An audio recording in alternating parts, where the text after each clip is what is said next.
인간에게 자유가 없다면 사실 인간이라고 할 수가 없습니다. 즉 본능대로 행동하는 동물과 크게 다르지 않을 겁니다. 하나님은 인간을 창조하실 때 동물과 다르게 창조하시고 우리 인간에게 주신 것이 이 자유의지입니다. 이 자유의지는 인간에게 주신 수많은 복 중에 가장 큰 복이 바로 이 자유의지입니다. 우리가 창세기를 읽으면서 드는 의문이 있죠. 하나님께서 인간을 창조하시고 왜 선악과를 만드셨냐라는 겁니다. 이 질문은 예수 믿는 사람이나 또 예수 믿지 않는 사람이나 가장 많이 하는 질문입니다. 성경이 하나님께서 선악과를 만드셨다는 것 때문에 이런 질문을 하는데, 그렇다면 만약에 하나님이 에덴 동산에 선악과를 두지 않았다면 여러분 어떻게 되었을까요? 분명히 말씀드릴 수 있는 것은 하나님께서 선악과를 에덴 동산에 두지 않았더라도 인간은 반드시 타락했을 겁니다. 왜냐하면 선악과 말고 지구에 만들어 놓은 것들에는 인간을 타락할 수 있게 만드는 것들이 너무나 많기 때문입니다. 그 이유가 뭐냐면 바로 자유 때문입니다. 이 자유가 있기 때문에 선악과가 문제가 아니죠. 인간에게 자유의지를 만약에 하나님이 주시지 않았다면 선악과가 뿐만 아니라 그보다 더한 것을 에덴 동산에 두었더라도 이거는 아무 문제가 없습니다. 문제는 선악과가 문제가 아니라 인간에게 주신 이 자유의지가 문제입니다. 인간에게 자유의지가 문제이지 선악과는 문제가 아닌 겁니다. 지금 인류의 모든 인간에게 선택권을 내가 줄 테니 너희 둘 중에 하나를 선택해라. 첫째는 에덴 동산에서 창조된 그 상태에서 자유의지가 없는 인간으로 살 것인지, 둘째는 자유의지를 갖고 타락한 지금의 인간으로 너희는 살아갈 것인지, 두 가지 중에 하나를 선택하라 하면 어떤 사람은 자유의지 없이 그냥 살고 싶다는 분도 있겠지만 타락하여 지금처럼 고통이 있어도 지금처럼 내가 자유를 누리며 살겠다라는 분도 아마 있을 겁니다. 근데 중요한 것은 자유가 없으면 인간다운 행복을 누릴 수가 없는 겁니다. 그래서 지구상에 정말 자유가 있는 나라가 있지만 또 자유가 제한된 나라들이 많지 않습니까? 거기는 참 행복이 없습니다. 즉 내 마음대로 할 수가 없다라는 것이죠. 그래서 그곳에는 참 행복이 존재할 수가 없다라는 겁니다. 이 똑똑한 로봇이나 지능지수가 높은 짐승과 이게 다르지 않을 겁니다. 그만큼 인간에게는 자유가 중요합니다. 하나님께서 인간에게 자유를 주시면 타락할 것이 뻔한데도 인간에게 자유를 주셨습니다. 이 뻔한 것이죠. 자유가 있으니 타락하기는 뻔할 것입니다. 그런데도 하나님이 인간에게 자유의지를 주신 것은 인간에게 참 행복을 주시기 위해서 이 자유라는 것을 주신 겁니다. 그렇다면 이렇게 소중하고 귀한 자유를 누구나 마음껏 누리려면 과연 어떻게 해야 하느냐라는 겁니다. 그냥 나에게 자유가 있으니까 그냥 내가 하고 싶은 대로 정말 내가 마음껏 누리면 되느냐? 여러분 그렇지 않습니다. 우선 자신의 자유가 다른 사람의 자유를 침해하면 안 됩니다. 이것은 누구나 알고 있는 기본 상식입니다. 그리고 자신의 자유로운 행위가 다른 사람에게 잘못된 생각을 갖게 해서도 안 되는 겁니다. 그 예를 오늘 본문 앞 8장에서 바울 사도가 우상 제물로 설명을 해주고 있습니다. 그리스도인은 성경을 알면 알수록 세상의 모든 것으로부터 자유할 수 있는 지혜를 얻게 됩니다. 그래서 8장 4절을 보면 우상 제물은 아무것도 아니기 때문에 우상 제물은 먹을 수 있다라고 말을 합니다. 우상의 제물을 먹는 일에 대하여는 우리가 우상은 세상에 아무것도 아니며 또한 하나님은 한 분밖에 없는 줄 아노라. 여러분 세상에는 헤아릴 수 없는 만큼 수많은 신들이 있습니다. 문화인류학자들은 신이 없는 종족은 없다라고 할 만큼 이 땅에는 적어도 각 종족만큼의 신들이 존재합니다. 일본은 신들이 얼마나 많습니까? 정말 일본은 신의 나라죠. 정말 가정에 얼마나 많은 신들이 있는지 모릅니다. 그러나 그런 신들은 어느 것도 참된 신이라고 할 수가 없습니다.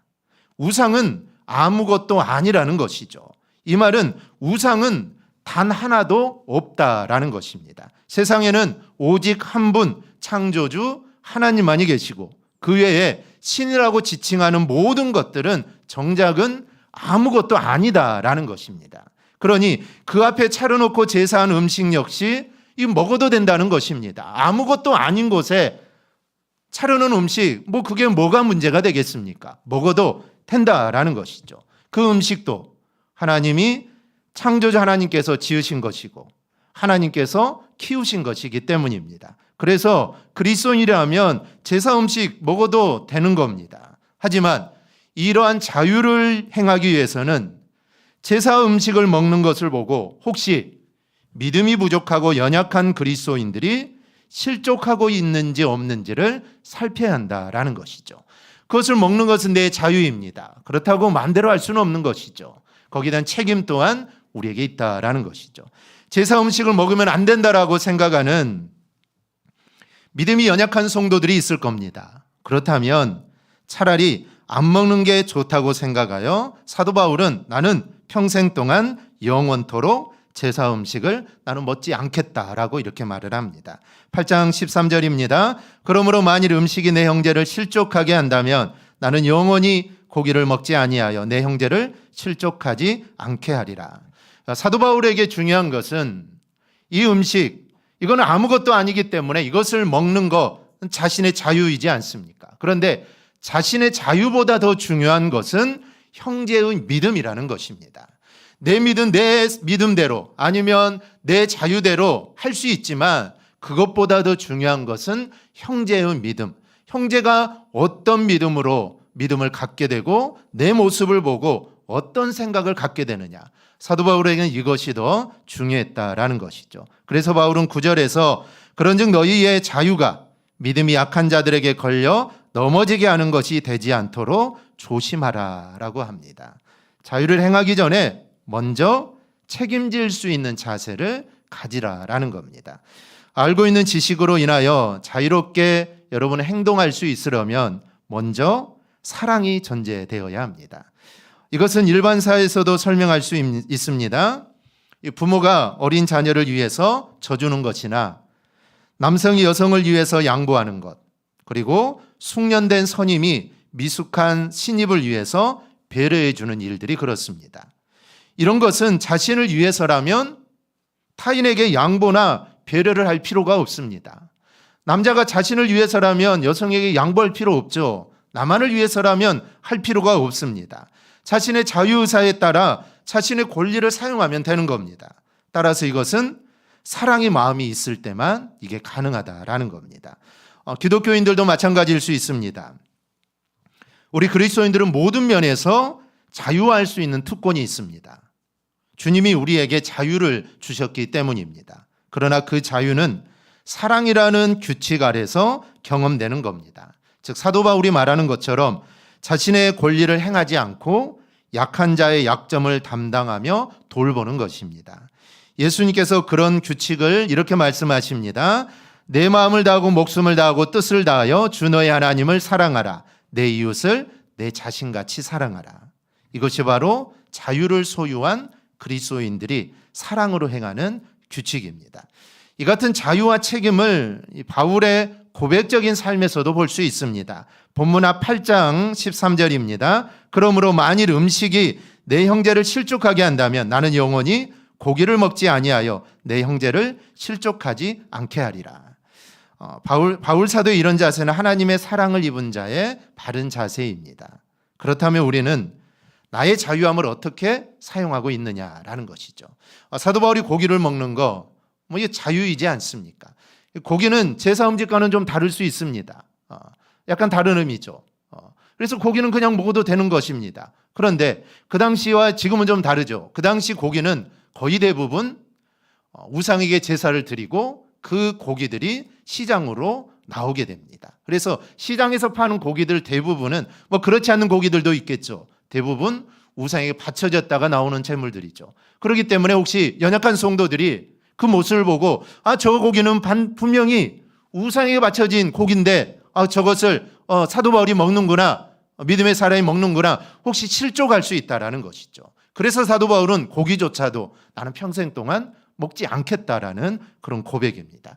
즉 자유, 자기의 자유를 다른 사람을 위해서 이 제한한 것이죠. 그렇다면 나는 어떻게 내 자유를 사용하고 있느냐라는 겁니다. 나의 자유함으로 다른 사람이 불편하지는 않은지 우리는 돌아볼 수 있기를 바랍니다. 그래서 우리는 우리에게 주어진 자유를 누리기 위해서 자신에게 주어진 자유에 대한 우리는 책임을 다해야 합니다. 에덴 동산에 살았던 아담과 하와에게는 자유와 책임이 있었습니다. 하지만 아담과 하와는 자신에게 주어진 자유와 책임을 그들은 다하지 못했습니다. 그래서 이 불행이 시작된 것이죠. 지금도 우리에게 주어진 자유에 대한 책임이 있습니다. 이 책임을 중요하게 생각하지 못하고 우리가 자유만을 누리게 되면 자신과 타인을 불행을 가져다 주게 됩니다. 우리 그리스도인들의 생활은 기차의 레일과 같습니다. 한쪽은 그리스도인의 자유, 한쪽은 그리스도인에게 주어진 책임입니다. 여러분, 기차는 한쪽 레일로는 달릴 수 없습니다. 레일이 두 개가 있어야 달릴 수 있듯이 그리스도인도 마찬가지입니다. 어느 하나만 알고 그 하나만 누리려고 한다면 이거는 그리스도인이라고 할 수가 없습니다. 자유만 누리고 아니면 내 자유는 다 포기하고 주님이 나에게 자유함을 주셨는데 그 자유함을 다 포기하고 억누르고 책임만 한다는 것도 안 되는 것입니다. 그래서 자유와 책임 이 두 가지를 잘 사용해야만 우리가 그리스도인다운 삶을 살 수 있습니다. 그리스도인이 그런 생각으로 산다면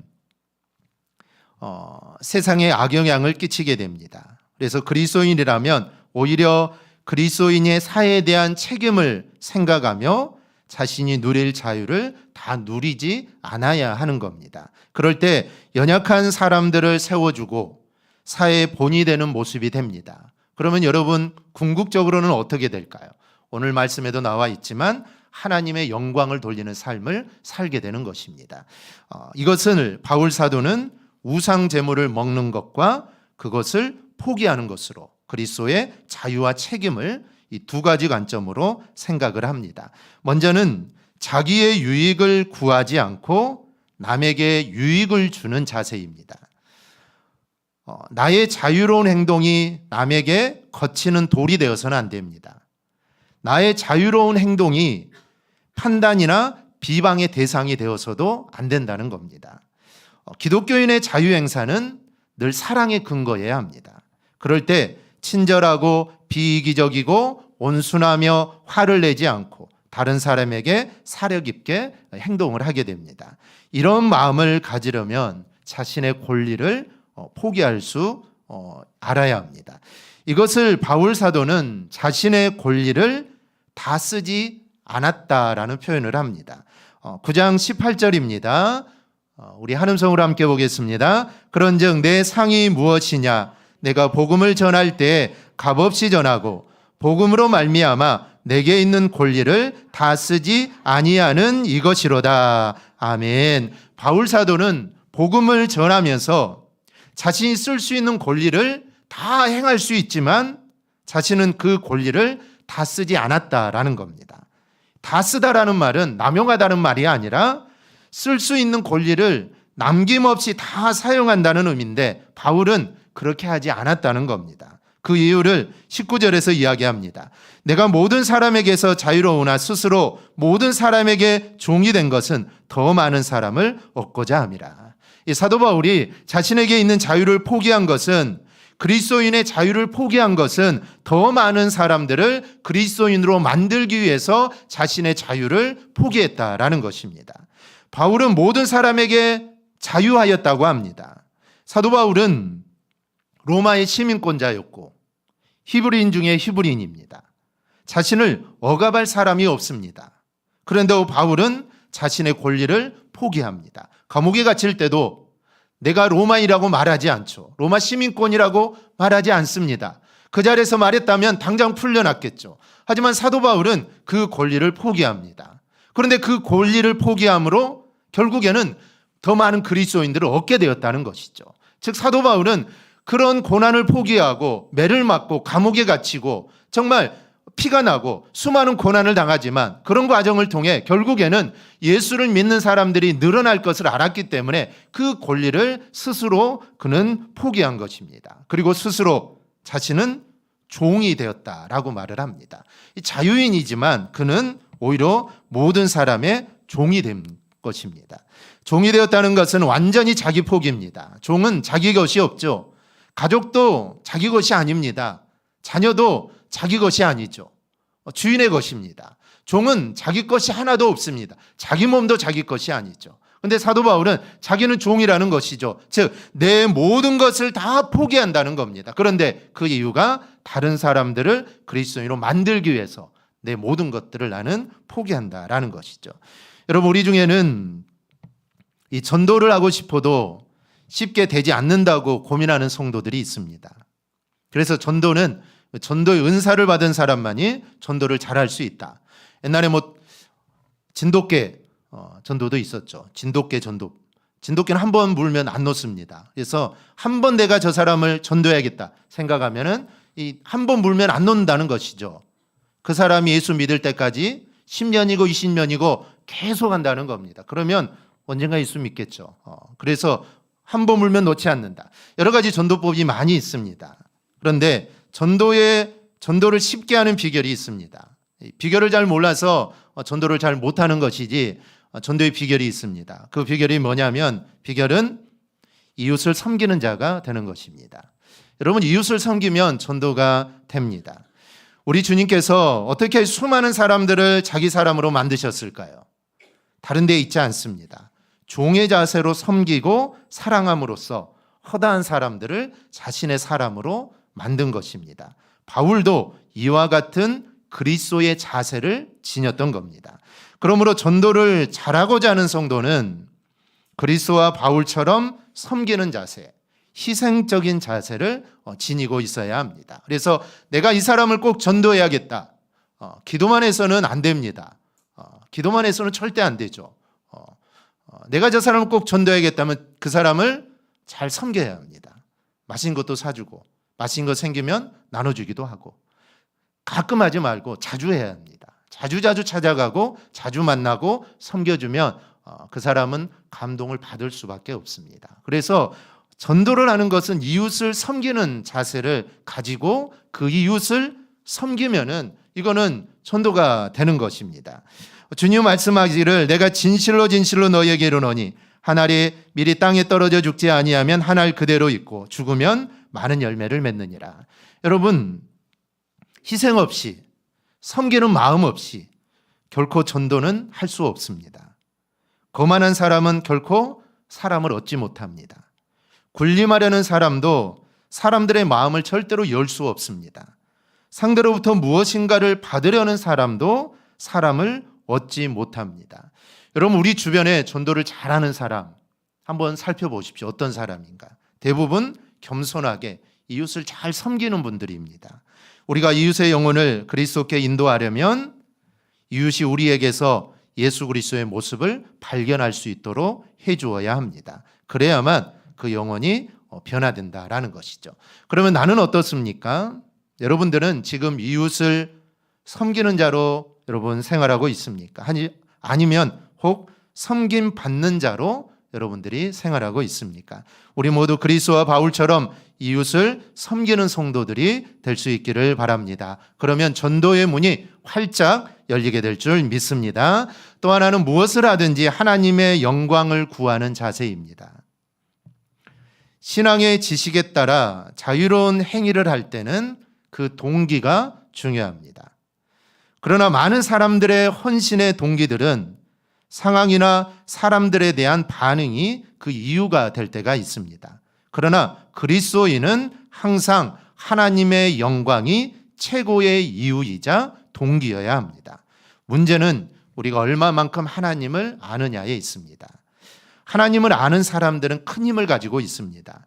다니엘은 다니엘서 11장 32절에서 자기의 하나님을 아는 백성은 강하여 용맹을 떨치리라 이렇게 말을 합니다. 다니엘과 그의 세 친구들은 하나님을 아는 자들이었습니다. 즉 하나님이 어떤 분인가를 정확하게 알았다는 것이죠. 그래서 그들은 우상과 거짓 종교의 습관과 명령에 반대하여서 믿음으로 내가 서 있어야 한다는 것을 그들은 느끼게 되었던 겁니다. 그래서 그들은 우상에게 절하지 않았던 것이죠. 하나님을 정확히 알았던 것입니다. 하나님을 정확히 아니 그들은 강하고 용맹스럽게 행동할 수 있었던 것입니다. 하나님을 아는 자들은 하나님의 진리와 하나님의 영광이 위태롭게 되는 것에 예민합니다. 그래서 그들은 하나님의 영광을 위하여 열심과 힘을 다합니다. 오늘 보면 31절에서 이렇게 말하죠. 그런즉 너희가 먹든지 마시든지 무엇을 하든지 다 하나님의 영광을 위하여 하라. 무엇을 하든지 하나님의 영광을 위해서 하라는 겁니다. 하나님께서는 기뻐하시는 것은 사랑하는 겁니다. 누구를 사랑하느냐? 나를 사랑하는 것처럼 남을 사랑하는 겁니다. 그래서 바울은 24절에서 누구든지 자기 유익을 구하지 말고 남의 유익을 구하라 이렇게 말을 합니다. 다른 사람이 실족할 수 있는 일이라면 내게 유익하여도 여러분 그 일은 해서는 안 된다라는 것입니다. 그렇게 사는 것이 여러분 하나님의 영광을 여러분 드러내며 사는 것입니다. 여러분 자유를 누리시되 모두 다 남김없이 그 자유를 나를 위해 사용하지 마시고 누군가 남을 위해 사용할 수 있기를 바랍니다. 내가 그렇게 행한다고 해서 뭘 할 사람이 없겠지만 어느 한 사람이라도 실족할 수 있다면 그 자유는 행해서는 안 됩니다. 그리고 내가 그 자유를 포기함으로 인해 누군가가 예수님을 알게 되고 누군가가 예수님을 믿게 된다면 우리는 그 자유 포기해도 됩니다. 그 자유 행하지 않아도 됩니다. 내가 자유를 포기하고 한 영혼을 하나님께로 인도했다면 우리의 이름은 정말 하늘나라에서 별과 같이 빛나게 될 것입니다. 하나님은 우리를 축복해 주실 것입니다. 이 세상에서 한 영혼을 구하는 것보다 귀한 일은 없습니다. 그 일을 위해서 내 자유를 포기할 수 있다면, 내 자유를 포기해서 한 영혼을 얻을 수 있다면 우리는 내 한 영혼, 내 자유를 포기할 수 있어야 한다라는 것입니다. 그렇게 살아가는 것이 바로 하나님의 영광을 드러내는 삶이라는 것을 여러분 기억하고 정말 자유를 행하되 다른 사람을 생각하며 많은 사람을 얻기에 나의 자유를 제한하는 그런 삶을 살아가는 우리 모두가 되기를 주님의 이름으로 축원합니다. 아멘. 우리 찬양 함께하고 우리 기도하겠습니다.